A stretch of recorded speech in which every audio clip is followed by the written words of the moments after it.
piensan que es una emoción indescriptible, un inmenso océano de sentimientos, pero no es genuino amor. El amor, escúchame bien, el amor no es un sentimiento. Puede contener o resultar en sentimientos, pero primordialmente no es un sentimiento o una emoción. Y le voy a decir por qué.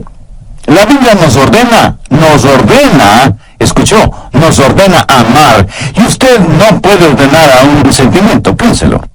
Así que la clase de amor de la cual estoy hablando no es un sentimiento, ni una emoción, ni una incontrolable pasión. No sé de dónde la gente ha sacado la idea de que el amor es algo que nos sucede, que somos víctimas del amor, que nos enamoramos y ese enamoramiento simplemente sucede como por generación espontánea. La Biblia dice, maridos, amad a vuestras mujeres. Por favor, note que esto no es una sugerencia, es una orden, porque el amor verdadero tiene que ser una decisión y una conducta. Usted puede escoger el amar, y cuando así lo hace, el amor no es primordialmente un sentimiento, sino algo que usted hace. La razón por la cual estamos tan confundidos en este mundo y en este asunto es que usamos una sola palabra para el amor. Los griegos eran más exactos y tenían varias palabras para hablar del amor. Por ejemplo, la palabra eros, raíz de palabras como erotismo, erótico, dan a entender la clase de amor que un hombre puede sentir por una mujer, y viceversa, y eso está bien. De hecho, es maravilloso, pero no es de eros de lo que estoy hablando. Aunque debemos amar a todos, no amamos a todos en forma erótica, y ni siquiera tengo que elaborar en este punto. Otra palabra griega para amor es fileo, que abarca lo que es el amor fraternal, la amistad, el compañerismo, la camaradería. En varios países del mundo hay ciudades que se llaman Filadelfia, o sea, amor fraternal. Y eso es muy positivo.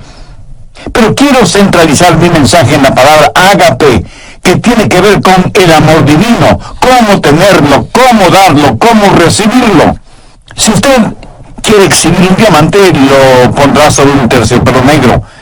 Entonces podrá apreciar ese diamante en toda su exquisita belleza y perfección. ¿Sabe qué eso hace Dios con el amor ágape? Lo pone sobre el terciopelo negro de las obras de la carne. Veamos Gálatas 5, empezando en el verso 19. Y manifiestas son las obras de la carne, que son adulterio, fornicación, inmundicia, lascivia, idolatría, hechicerías, enemistades, celos, iras, contiendas, disensiones, herejía, envidias, homicidios, borracheras, orgías y cosas semejantes a estas. Note que todas estas cosas que el apóstol menciona son totalmente opuestas al amor. Y Pablo continúa diciendo, los que practican tales cosas no heredarán el reino de Dios. Ahora, si usted puede relacionar su nombre con esta lista, si ese es su estilo de vida, si eso es algo que usted practica voluntariamente, a menos que usted se arrepienta y busque el perdón de Dios, su camino tiene un destino final, el infierno. La palabra de Dios es completamente clara y tajante al respecto. Los que practican tales cosas no heredarán el reino de Dios. Y eso es lo que Dios dice.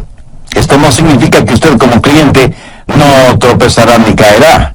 Pero aquí se habla de un estilo de vida, de algo que se hace voluntario y frecuentemente. Y si usted no practica un estilo de vida cristiano, eso quiere decir que usted no es salvo. Veamos ahora los versos 22 y 23. Mas el fruto del Espíritu es amor, gozo, paz, paciencia, benignidad, bondad, fe, mansedumbre, templanza. Contra tales cosas no hay ley. Nunca habrá una ley que diga que no puede amar, que no debe ser bondadoso o que le prohíba ser humilde, ¿verdad?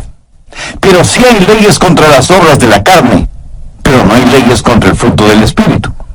Hay 9 cualidades en el fruto del Espíritu y vamos a estudiarlas tanto como nos sea posible. Pero no solo que vamos a ver el fruto del Espíritu, sino que nos vamos a examinar a nosotros mismos para saber si somos en realidad cristianos espirituales y maduros. Vivimos en una generación que habla mucho acerca de los dones del Espíritu, profecía, hablar en lenguas, sanidades. Parece que cada persona está diciendo, este es mi don espiritual, ¿cuál es el tuyo? Dios nos ha dado a cada uno de nosotros un don espiritual y necesitamos descubrir cuál es ese don y desarrollarlo y ponerlo en práctica. Pero escucha atentamente lo que voy a decir. Ningún don espiritual es señal o marca de madurez espiritual. La iglesia de Corinto fue una iglesia completamente carnal, a pesar de la práctica de dones espirituales. Si yo quiero saber cuán madura es espiritualmente una persona, jamás examino sus dones, examino sus frutos, porque la marca de la madurez espiritual no está en el don, sino en el fruto. Al describir ágape, el amor divino, debemos notar varias cosas. Primero, el amor tiene que ver con decisión y conducta. Segundo, la descripción de este amor. Tercero, el desarrollo de este amor. Y cuarto, el deseo por este fruto. ¿Qué cualidades tiene el amor ágape? ¿Cómo podemos describirlo? Y como nosotros no podemos describirlo, Dios utilizó al apóstol Pablo para que describa el amor ágape en 1 Corintios 13. El amor ágape tiene 10 cualidades distintivas, de acuerdo a 1 Corintios 13. Si en su corazón y en su vida usted tiene estas 10 cualidades, entonces usted es un cristiano espiritualmente maduro. Primero, el amor ágape es sufrido. 1 Corintios 13:4, el amor es sufrido. El verdadero amor nos capacita para ser pacientes.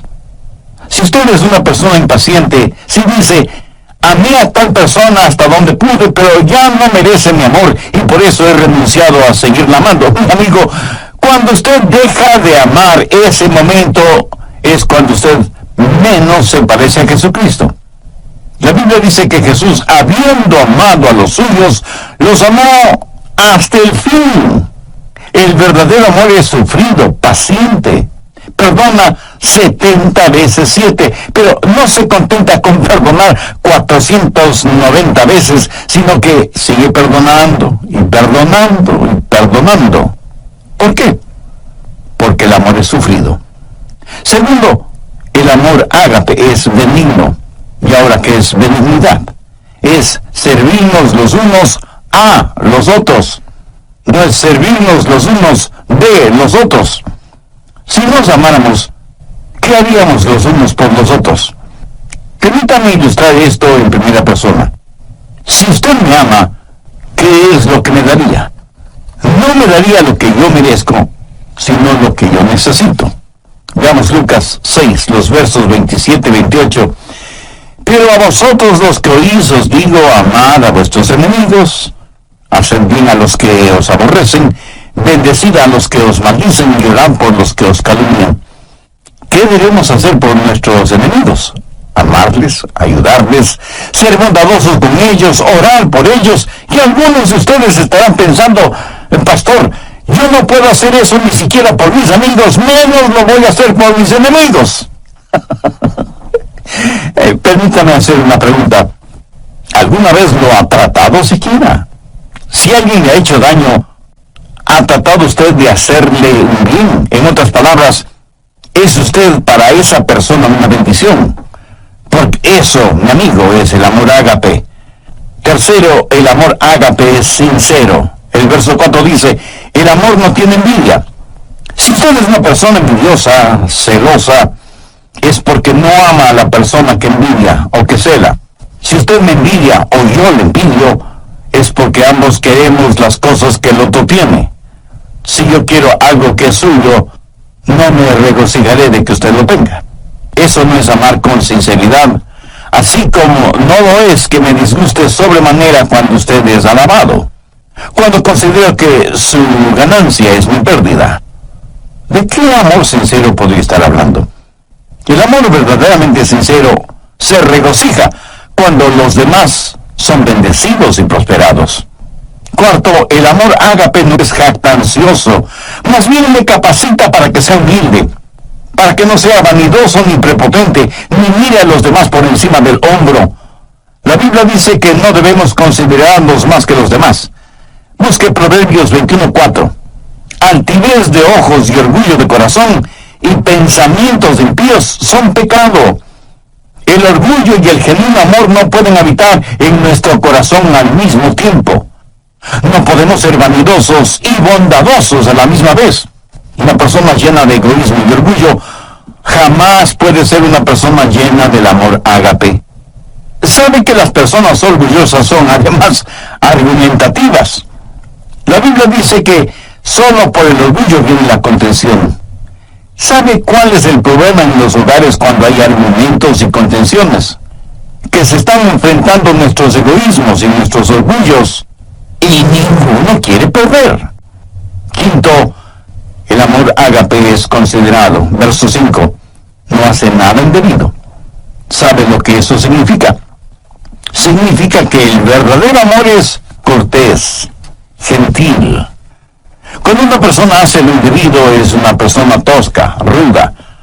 Y todos conocemos a personas así, ¿no es cierto?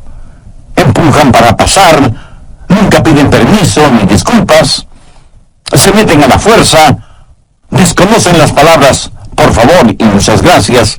Lo triste y lamentable es que hay muchos cristianos que son así. ¿Qué es la cortesía? Pues no es nada más que la demostración del amor en las cosas pequeñas o aparentemente insignificantes. ¿Y quién no tiene amor en las cosas pequeñas? ¿Cómo podría tenerlo en las cosas grandes? Cuando usted encuentra a una persona ruda, tosca, tenga la seguridad de que ha encontrado a una persona que no conoce el amor. Una persona que no puede ser el reflejo del Señor Jesucristo, quien fue humilde y gentil, y siempre pensó primero en los demás. Sexto, el amor ágape es un amor que se niega a sí mismo. Mire lo que dice el verso 5. No busca lo suyo. Nunca dice, yo primero, o yo conozco mis derechos. Escúcheme, cuando usted oye a una persona decir que conoce sus derechos, tenga la seguridad de que no está hablando motivada por el amor. Permítame decir una cosa muy importante. Cuando usted recibió al Señor Jesucristo y fue salvo, usted perdió todos sus derechos. Porque ¿qué derechos tiene una persona muerta? Usted está crucificado con Cristo. Ha sido comprado por un precio. Ahora pertenece a Jesucristo. Y ahora sus derechos son los derechos de Jesús. Y Él es quien le ordena amar. Usted ya no puede buscar lo suyo. Debe procurar el honor y la gloria para Jesús y el bienestar de los demás. Ese es el genuino amor que no busca lo suyo. Un muy consagrado siervo de Dios alguna vez dijo, cuando usted enseña a alguien sus derechos, tendrá una revolución. Cuando usted enseña a la gente sus responsabilidades, tendrá un avivamiento. Muy bien dicho, ¿no le parece? Cuando dejemos de pensar en nuestros derechos y comencemos a pensar en nuestras responsabilidades, cuando dejemos de buscar solo lo nuestro y comencemos a hacer de bendición para los otros, le aseguro que las cosas cambiarán en el mundo. El séptimo, el amor ágape es un amor sereno. Dice la Biblia que el amor no se irrita. ¿Conoce usted a personas que son como fósforo y que se encienden con el menor roce? Con la más insignificante provocación explosionan, afectando a todos y a todo a su alrededor. Y luego dicen, no quise hacerlo, lo siento. Lo bueno es que se me pasa pronto. Eso podrá ser cierto, pero hay cadáveres a su alrededor. Un huracán o un terremoto en solo cuestión de segundos, y sin embargo, mire toda la devastación que dejan. Uno no pierde el temperamento así porque sí. Si usted explota de esa manera es porque en su interior, en su corazón, no existe el amor de Dios. Si quiere saber con qué está lleno, vea qué es lo que sale de usted cuando es provocado. Una de las manchas en la vida de muchos cristianos es precisamente un temperamento irascible. El verdadero amor es sereno. No se lo puede provocar con facilidad, y cuando es provocado sabe responder con mansedumbre y con humildad. Octavo, el amor ágape es un amor sacrificial. ¿Qué quiere decir un amor sacrificial? Note las tres palabras finales del verso 5. No guarda rencor. O sea, no va acumulando las faltas de otros. El amor ágape tiene la capacidad de perdonar y olvidar. Pero eso, mi amigo, eso cuesta. En algún programa anterior dije que No puede haber perdón sin que alguien pague el precio. Por ejemplo, si usted me debe $100 y yo le perdono esa deuda, el perdonarle me costó $100. ¿Lo entiende? Muchos de nosotros somos magníficos amanuenses y mantenemos una detallada lista de lo malo que los otros nos han hecho. Y no solo somos amanuenses, sino también buenos contadores. Y en nuestro libro de contabilidad anotamos minuciosamente lo que los otros nos deben. Y no estoy hablando necesariamente de dinero. Tenemos necesidad de aprender a perdonar y olvidar, sabiendo que hay un precio que pagar y un dolor que experimentar. El precio y el dolor lo pagó y lo sintió Cristo en la cruz del Calvario. Es la máxima demostración del amor sacrificial. ¿Ha aceptado usted el amor sacrificial de Cristo? Recuerde que nadie puede dar lo que no tiene. Si usted no tiene amor en su corazón, no podrá dar amor a nadie. Dios le ama y quiere salvarle. Jesús murió en la cruz para pagar la deuda de sus pecados. Si usted desea ser salvo ahora mismo, humíllese delante de Dios, confiese y arrepiéntase de sus pecados. E invite a Jesús a vivir en su corazón como su Salvador y Señor. Irving Ravelo, gracias por su sintonía al programa de hoy. Sea bienvenido y bienvenida a El Amor que Vale. Por favor, mantenga su Biblia abierta en Gálatas 5, porque hoy continúa el estudio Cómo amar y ser amados. Ahora les presento al doctor Adrián Rogers en la voz del pastor Lenín de Llanón. Desde el programa anterior comenzamos a estudiar lo relacionado con el fruto del Espíritu, teniendo como base bíblica Gálatas 5, versos 22 y 23, y hemos visto 8 de las 10 características de ese fruto. Primero, el amor es sufrido. Segundo, es benigno. Tercero, es sincero. Cuarto, no es jactancioso. Quinto, es considerado. Sexto, se niega a sí mismo. Séptimo, es sereno. Y octavo, es sacrificial. Espero que tenga su Biblia y cuaderno de notas a la mano para sacar el máximo provecho de este estudio bíblico. Bien, prosigamos. Noveno, el amor ágape es un amor justo. Verso 6 dice, no se goza de la injusticia. Eso quiere decir que cuando alguien peca o fracasa o hace algo equivocado, usted no se alegra por eso. Más bien debería llorar y orar por esa persona. ¿Sabe usted que el chisme es un pecado? ¿Por qué? Porque la persona chismosa se regocija en su iniquidad. Cuando escuchan algo negativo acerca de otra persona, casi no pueden esperar para contárselo a otras personas. Se parecen a la mujer que dijo, mi lema es, nunca digas algo acerca de otra persona, a menos que sea algo que valga la pena chismearlo. Y aunque por lo general creemos que las mujeres son las chismosas, permítame decirle que conozco hombres que son chismosos. Se regocijan y parece que hasta aman la chismografía. Son diseminadores de malas y falsas noticias. Se regocijan de la injusticia. Ahora escúcheme, no estoy diciendo que debe hacerse el desentendido frente al pecado, porque eso es imposible. El pecado tiene que ser enfrentado, pero no se regocije de la injusticia. Y antes de que usted diga algo negativo de otra persona, hágase las siguientes preguntas. Primera, sé que eso es verdad. Segunda, aun si fuera verdad, es necesario que lo diga. Tercera, y si lo digo, ¿cuál es mi verdadera motivación al decirlo? El amor ágape no se goza de injusticia. La Biblia no habla de un amor ágape chapucero que simplemente ignora el pecado. No habla de un amor que siente cierta pena por la otra persona. Cuando usted sabe que otra persona está emocionalmente herida, cuando escucha que otra persona ha fracasado, ¿cómo reacciona? Hace poco conocí a un hombre que al saber del pecado de uno de sus amigos, cayó de rodillas, puso su rostro en el suelo y lloró intensamente por su amigo que había caído en pecado. Eso es empatía, no solamente simpatía. Eso es el tener el corazón quebrantado por el pecado de otros. Décimo, el amor ágape es un amor sufriente. Verso 7. Todo lo sufre, todo lo cree, todo lo espera, todo lo soporta. Esto de ninguna manera significa que el amor ágape se lo cree todo. Más bien quiere decir que el verdadero amor lo puede enfrentar todo, que no hay límites para su fe. Pero cuando usted ama, hay una carga que debe llevar, y desde ese punto de vista es un amor sufriente. La gente quiere saber por qué los seres humanos sufren. Algunos porque han perdido su fe en Dios. Dicen, ¿por qué Dios permite que los humanos sufran? Si Él es un Dios que todo lo sabe y todo lo puede, ¿por qué no detiene o elimina el sufrimiento? Escúcheme, Él pudo haberlo hecho. ¿Sabe cómo? Pues no creando a los seres humanos, o creándolos sin libre albedrío. Pudo habernos hecho robots, como una máquina tecnológica. Pero hubiera significado no tener ningún compañerismo con nosotros. Porque, verá, cuando Dios nos creó, corrió un divino riesgo. Él sabía lo que nosotros le íbamos a costar. Exactamente lo que sucede con padres que procrean hijos.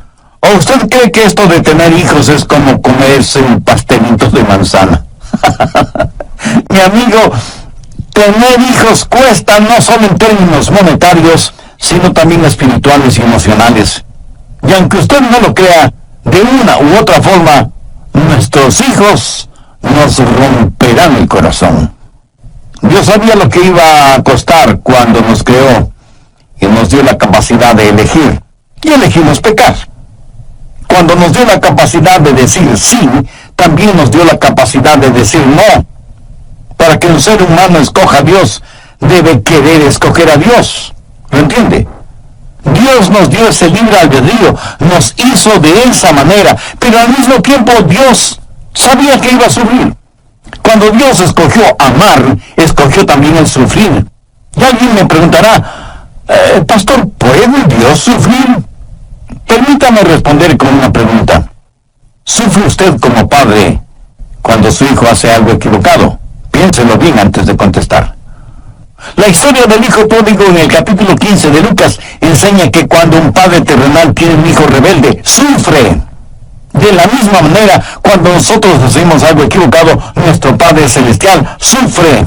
En Efesios 4:30 leemos, no contristéis al Santo Espíritu de Dios. ¿Lo ven? Nosotros podemos contristar al Santo Espíritu de Dios. Un aparato electrodoméstico, cuando se daña, le puede molestar. Pero solo sus hijos le pueden contristar, entristecer. Aunque muchos de ustedes a lo mejor ven este punto al revés. Pregunto, ¿puede alguna parte de nuestro cuerpo dolernos sin que nuestra cabeza lo sepa? ¿Quién es la cabeza de la iglesia? El Señor Jesucristo. Cuando su cuerpo, o sea, la iglesia, sufre, no sufre el Señor Jesucristo. Cuando Pablo se encontró con Jesús en el camino a Damasco, ¿qué le dijo Jesús? Saulo, Saulo, ¿por qué me persigues? La respuesta de Pablo, si el asunto no fuera tan serio, sería casi infantil. Le dijo que no le perseguía a él, a Jesús, sino a los cristianos. Escúcheme, cuando usted persigue al cuerpo, también persigue la cabeza. Cuando el cuerpo sufre, la cabeza sufre, y Jesús fue perseguido.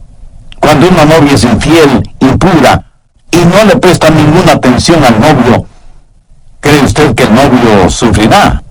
Le puedo asegurar que sí. ¿Quién es la novia? La iglesia. ¿Quién es el novio? El Señor Jesús. Cuando la novia sufre, el novio sufre también. Y cuando el novio decide amar a la novia, también decide sufrir. Y algunos dirán, pero Dios es Dios. Él no tiene que sufrir. Ciertamente, Él no tiene que sufrir, pero Él escogió sufrir. ¿Por qué? Déjenme ilustrar este punto.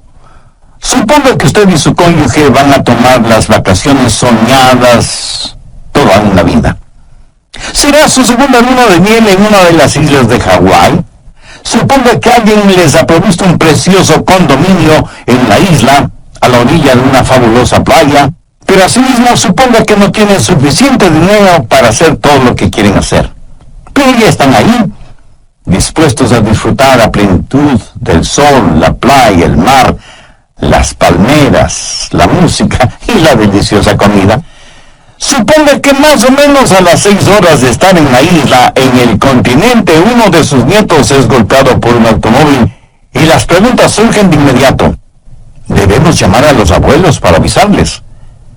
Debemos interrumpir sus tan anheladas vacaciones. Ahora, ¿cuántos abuelitos y abuelitas que me están escuchando dirían, prefiero no saber nada y que me dejen disfrutar de mis vacaciones? ¿Cuántos tendrían la actitud de, si algo malo sucede, sea lo que sea, no queremos saberlo? No queremos que nada arruine nuestras vacaciones. Le puedo asegurar que antes de viajar rumbo a Hawái, usted habrá dicho a sus hijos y demás familiares, si algo sucede, llámenos de inmediato. Si algo podemos hacer desde ya, lo haremos. Y si no, regresaremos en el próximo vuelo. Eso es lo que hace el amor sacrificial. Las necesidades de los otros están o deben estar por encima de nuestras satisfacciones personales. Porque cuando usted se preocupa de las necesidades de los demás, sentirá una satisfacción personal indescriptible.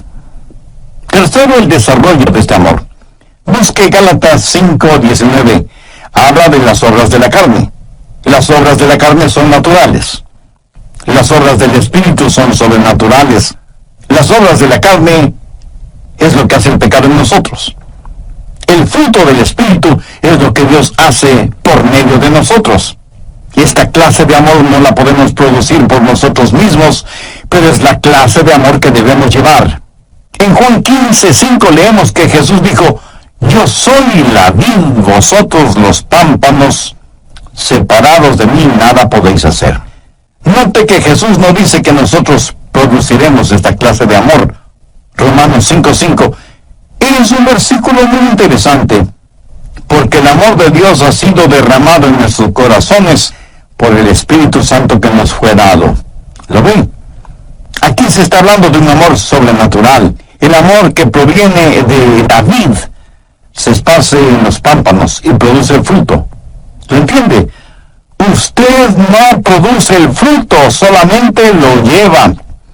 Yo nací y fui criado en la Florida.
Tierra de frutos cítricos por excelencia.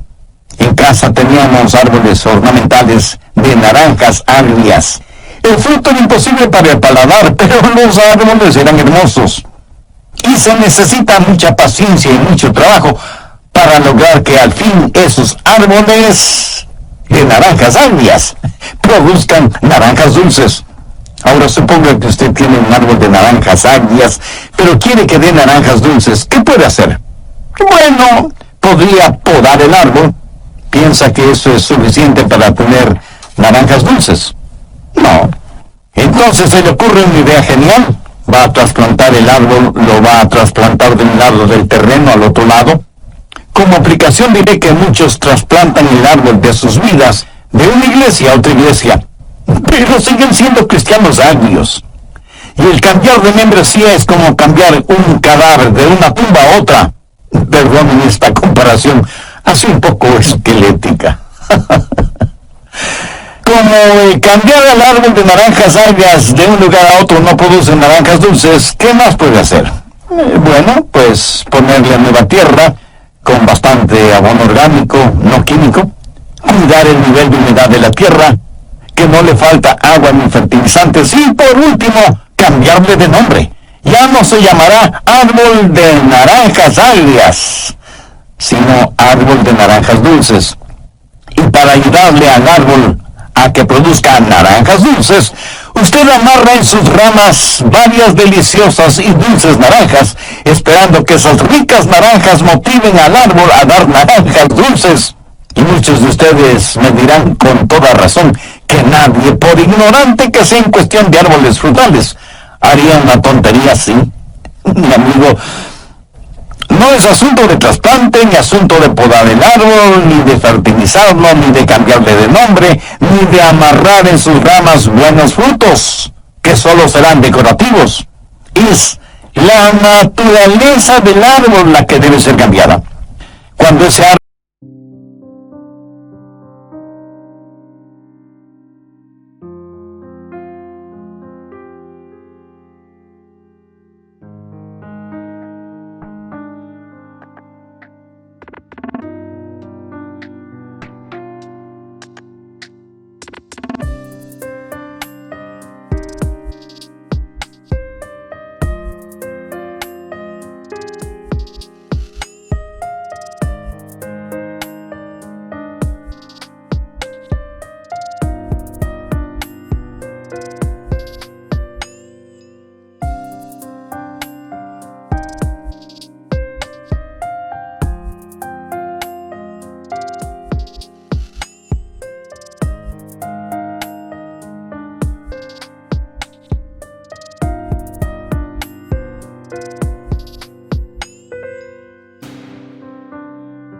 se ha injertado en un árbol bueno, la naturaleza de ese árbol será cambiada, porque recibirá una naturaleza que no es la suya propia, pero tendrá que aprender a llevar el fruto de su nueva naturaleza.